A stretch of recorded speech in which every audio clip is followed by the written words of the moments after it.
कहा इस विषय पर आगे जाने के बजाय में जो मेरा समय है मैं उसको ठीक से यूटिलाइज करता हुआ सेकंड मिड कॉम्पिटेंसी एग्जाम्स, इसमें क्या आप थर्ड मिड भी बन सकते हैं, आप सेकंड मिड भी बन सकते हैं। इंडियन पोस्टल का आज स्कूल में जाएगा, आप 30,000 कमाइए, थर्ड मिड बन जाइए, एक्सपीरियंस लीजिए, 6 महीने बाद सेकंड मिड बन जाइए। क्या वो सेकंड मिड खराब है? क्या वही अच्छा है जिसने 18 महीने किए?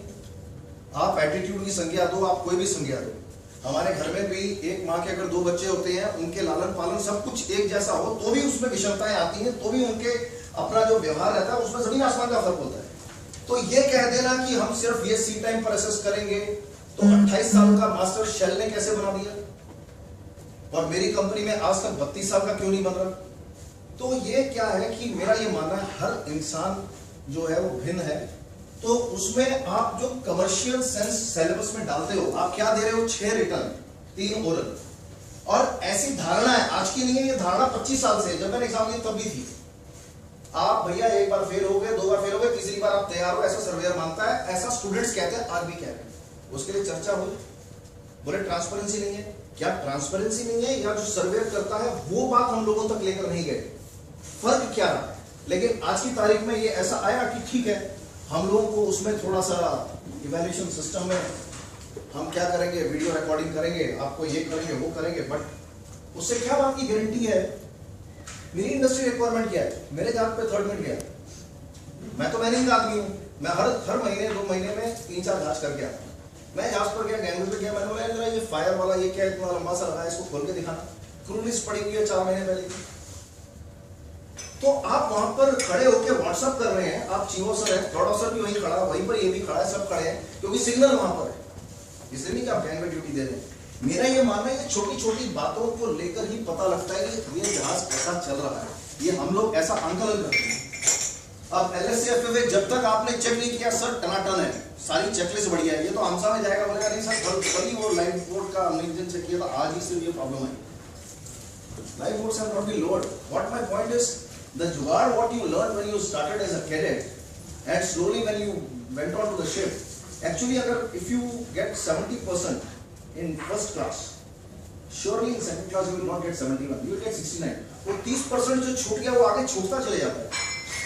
ये खान एकेडमी है जो US से है, सलमान खान है, उन्होंने इस पर शोध करके उन्होंने अच्छा खान एकेडमी करके बहुत अच्छा उन्होंने एक सिस्टम शुरू किया, जो मुझे लगता है आज शायद हमारे यहाँ मैरीटाइम ट्रेनिंग इंस्टीट्यूट्स की बहुत बड़ी जरूरत है। हो सकता है वीडियो रिकॉर्डिंग्स या जो वीडियो यूट्यूब में खान एकेडमी के उसके स्तर का आपको काम करना चाहिए। अच्छा, wages are market driven, industry क्या बोलती है और कॉम्पिटेंसी क्या बोलती है, उसमें तालमेल जब वेजेस का आता है, अपनी जरूरतों का आता है, so it is very clear for $100-200 people will leave, I am not sure, but certainly somebody will leave for $500-700, but how long he can keep living?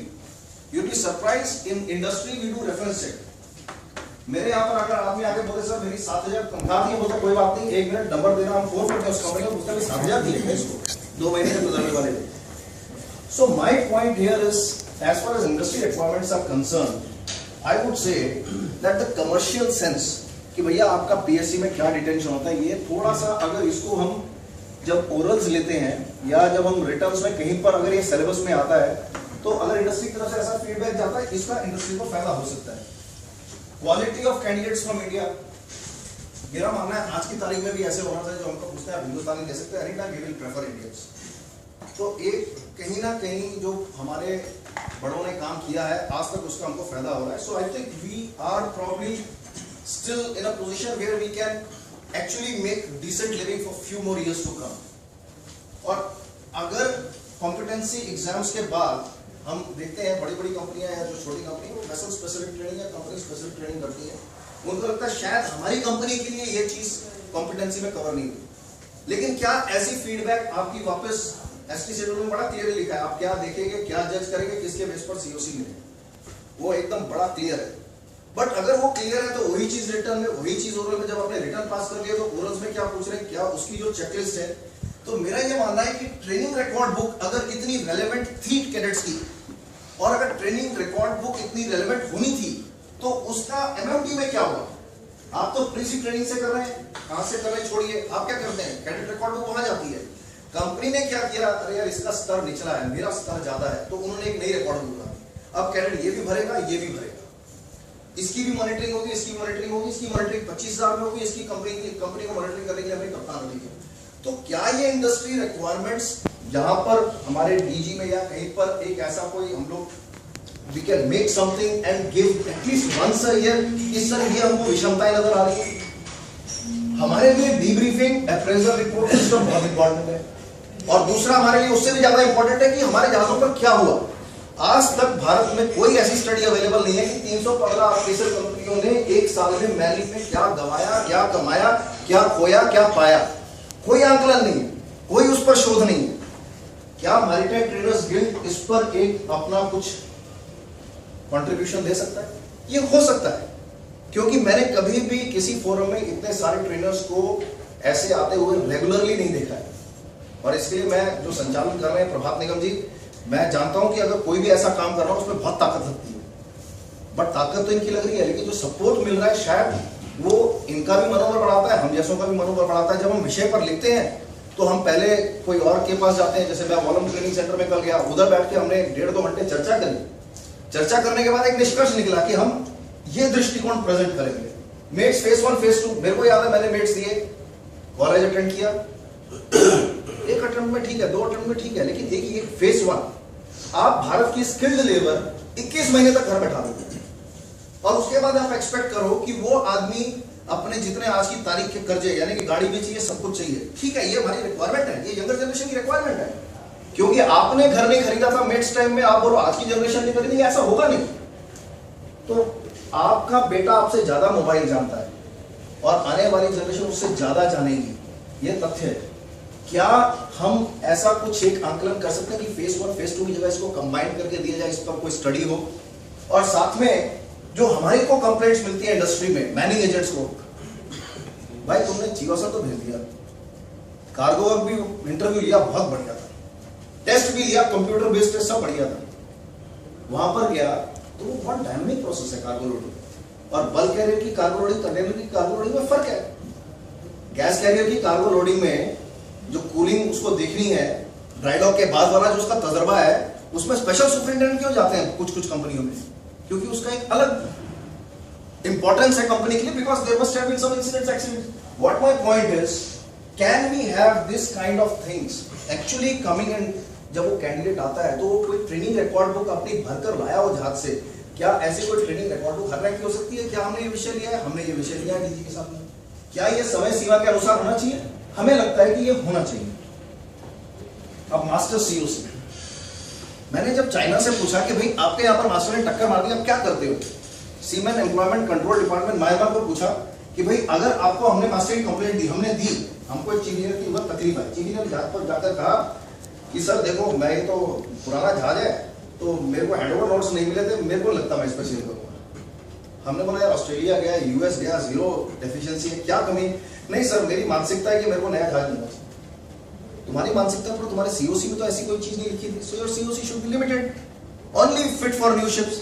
हमने कहा कोई बात नहीं, हमने उन्होंने कहा हमसे भी गलती हो गई, हमने उसको बताया था, लेकिन हो सकता हमने ठीक से नहीं बताया, यानी कि ये हमारी कमी है।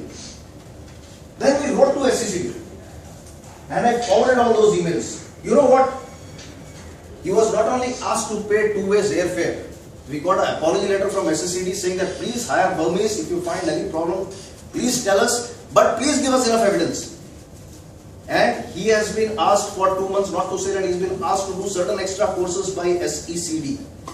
हमारे यहाँ की कार्यशाली में आपको बताता हूँ, मैंने कुल मिला के अभी तक 18 कंप्लेंट करी है। फॉर्म 3A में 18 जगह मैंने लिखा है डिसमिसल, वो एक साइड में रिमार्क मिलता है, उसमें आप लिखो कंप्लीशन ऑफ कॉन्ट्रैक्ट जो भी आने के बाद में। मुझे पता नहीं कितनी कंपनियां लिखती हैं। मैंने शिपिंग सेक्रेटरी के सामने भी बोला, राजीव जी के सामने भी, हमारी कोई सुनवाई नहीं। सब सीफेरर्स के लिए एमएलसी, जो कारण हो रहे हैं उन कारणों पर तो थोड़ा गौर करेंगे। मुझे लगता है सीफेरर्स का ही फायदा है, हम कोई उनके नुकसान के लिए नहीं बैठे हैं। भारत में अगर $1000 ज्यादा आएगा सीफेरर की एम्प्लॉयमेंट का, उसका हमें क्या नुकसान है? $1 बिलियन की इंडस्ट्री है ये आरपीएसएल कंपनी, हर साल हम लोग $1 बिलियन लेकर आते हैं। As far as processes are concerned, if we have a process which Probably people claim there is a process, but I can tell you it is ineffective process. Then this PMEs and GMEs, आपको मैं बता दूं कि हम लोग पहले क्या करते थे, सिफारिश का थोड़ा ज्यादा तोल मोल रखते थे, लोगों को ले लेते थे, फिर उसके बाद में we went to DMET. उसका कारण है उधर बहुत अच्छा मेंटरिंग सिस्टम है, फादर ग्रैंडफादर सन ग्रैंडसन वो रोल नंबर में चलता है। हमें बड़ा अच्छा लगा, हमें बोला यार ये तो हमने तो कहीं सुना ही नहीं। और मेंटरिंग ऐसे है कि जब तक आप सुपरिटेंडेंट नहीं बने और वो आदमी एमडी नहीं बना, वो आपको खींचता हुआ लेके जाएगा। क्या बढ़िया सिस्टम, क्या ये सिस्टम बाकी जगह क्यों नहीं, बाकी इंस्टीट्यूट्स इसको क्यों नहीं अपनाते, और सिर्फ IMU कैलकाटा में क्यों सीमित रह गए, और DMET सिर्फ इसलिए अच्छा कर गया क्योंकि ये सिस्टम था। अगर कोई ये मुझे बोल दे कि भाई DMET इसलिए अच्छा कर गया कि वहां सिर्फ अच्छे स्टूडेंट आते थे, मैं इस बात को नहीं मानता। तो मेरा ये मानना है ATKT हमने एक क्राइटेरिया रख दिया, वकील जी जानते हैं क्योंकि हमने उनको भेजा, हमने उनको बोला कि सर जिसको ATKT नहीं है और SC ST है OBC है, हिंदी में हमको एंट्रेंस दे दे, हम उसकी हिंदी की कविता सुनते उसको नौकरी दे देंगे। ATKT नहीं होना चाहिए, allowed to keep that term. आपको जानकर हैरानगी होगी आज की तारीख में DMET में भी ऐसे लड़के मिलना मुश्किल है, क्योंकि पीयूष यहाँ पर बैठा, उसकी जवाबदारी है वहां जाके लोग सेलेक्ट करने की, और शायद हम उनमें से एक अकेली कंपनी होगी कि जहां पर हमारे यहाँ पर सिर्फ SC ST OBC को प्रायोरिटी, अगर जगह बचेगी तो हम जनरल कैटेगरी लेते हैं। हर साल हम 40 TMEs लेते हैं। My point is, you shameless man, you got 20 ATKTs and you are applying for marine engineer, and कोई एंट्रेंस टेस्ट नहीं GME के लिए, एग्जिट के लिए भी कोई टेस्ट नहीं, आपने IMU के लिए तो रख दिया कि भैया आओ आप IMU टेस्ट लेगा, कुछ तो टेस्ट में वो लिखेगा, उसमें हम चेक कर देंगे कितनी बार फेल हुआ पास हुआ। कम से कम यहाँ पर कुछ तो आप चेक रखो, कुछ तो डर भय पैदा करो उसमें, भाई पढ़ना पड़ेगा। मेरा ये मानना है 6 महीने से ऊपर का कोर्स नहीं है GME का, अगर आप ठीक से आंकलन करोगे। 1 साल का कोर्स क्यों बनाया हुआ है, क्या उसकी आवश्यकता है? तो ये इन्फ्लक्स से क्या हुआ, एजेंट्स आ गए तो हमने उसमें जो ट्रेनिंग रिकॉर्ड बुक्स हैं उसकी धज्जियां उड़ गई, क्योंकि एक वो कागज है आपने साइन लेना, जहाज से उतरते सब डेट बाद में लिख लूंगा, छापा मार के दे दो। फिर क्या हुआ, फिर हम ISF के पास चले गए, पवन कपूर जी के पास, सर आपका सिस्टम बढ़िया, हम 35,000 खर्चवाएंगे आप कैडेट से। अब हम उनको बोलते हैं कैडेट को 35,000 खर्चो, क्यों? उन्होंने बोला सर वॉल्यूम लेती है, हमने बोला यार अगर वॉल्यूम लेती है तो ठीक करती होगी तो एक काम करो यार, हम तो छोटी कंपनी है, आप हमें दे दो, उनको कितने में देते हो 5,000 एक्स्ट्रा लगा देना, उनका वॉल्यूम ज्यादा। क्यों? हमारा ये प्रयास है कि 4 साहब जो जहाज पे जाएगा वो फेल ना हो। और आपको जानकर हैरान होगी 50% of DMET TMEs who became fourth in year failed in VR Maritime. They were sacked within 3 months. Then we decided what to do. तो हमको ये लगा जहाज पे शायद मेंटरिंग नहीं होती। अरे यार 22-23 साल की उम्र हो गई यार, 14-15 साल में आप बोलते हो हम जवान हो गए, कम से कम थोड़ी जिम्मेदारी तो अपने ऊपर लो। And mind you 4.5 lakh rupees to 5 lakh rupees loan is there on every TME, average बता रहा हूं मैं, हो सकता है इससे ज्यादा भी होता हो।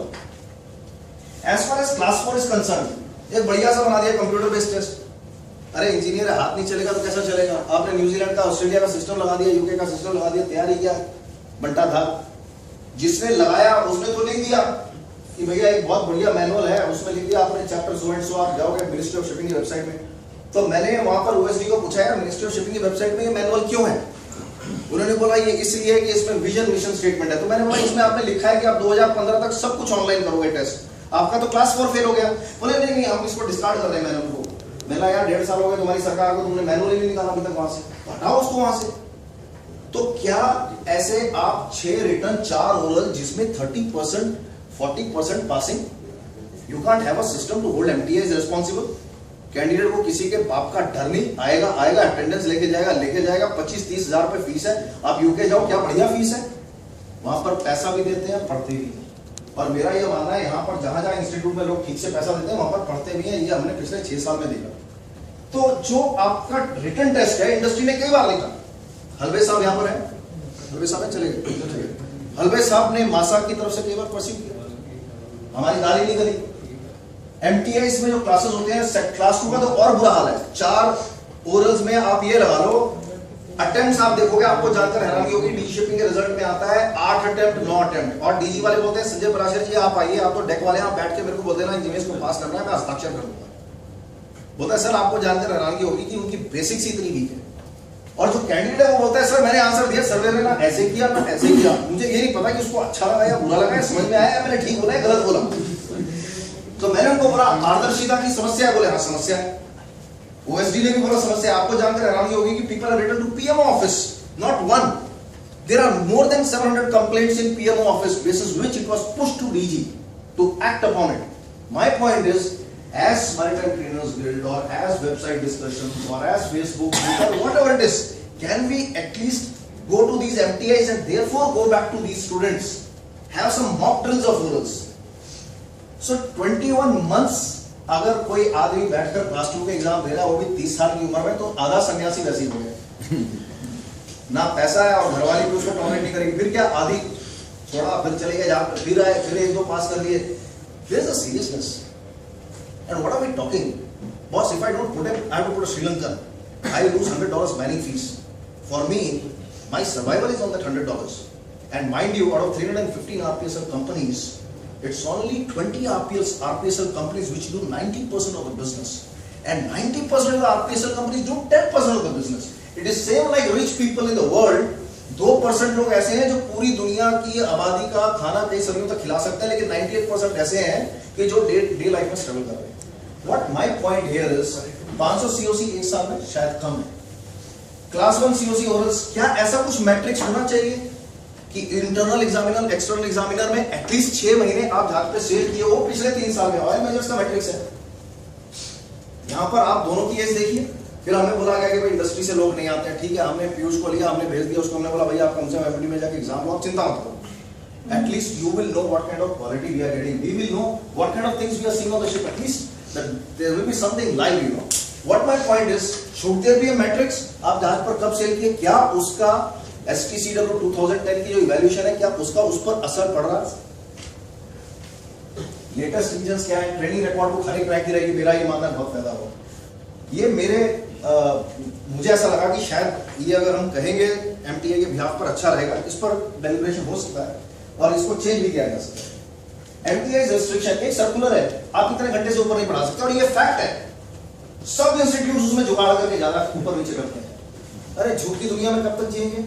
आप बोलते हो 18 घंटे नहीं पढ़ाना, रहे हिंदुस्तान है, अच्छा आदमी है 100 घंटे पढ़ा. हमें कैप्टन जोसेफ पढ़ाते थे, रेवारी साहब पढ़ाते थे, हमें तो किसी ने नहीं बोला कि यार इतने घंटे ही पढ़ाएंगे. उतना बोला बेटा जब समझ में नहीं आना तब आ जाना. और ये भी मैं आपको बता दूं, वो चले जाओ, आप एक इंस्ट्रक्टर है बहुत बढ़िया पढ़ाता है क्लास 4 को, हाउसफुल, खिड़कियों से झांक झांक कर लोग पढ़ रहे हैं.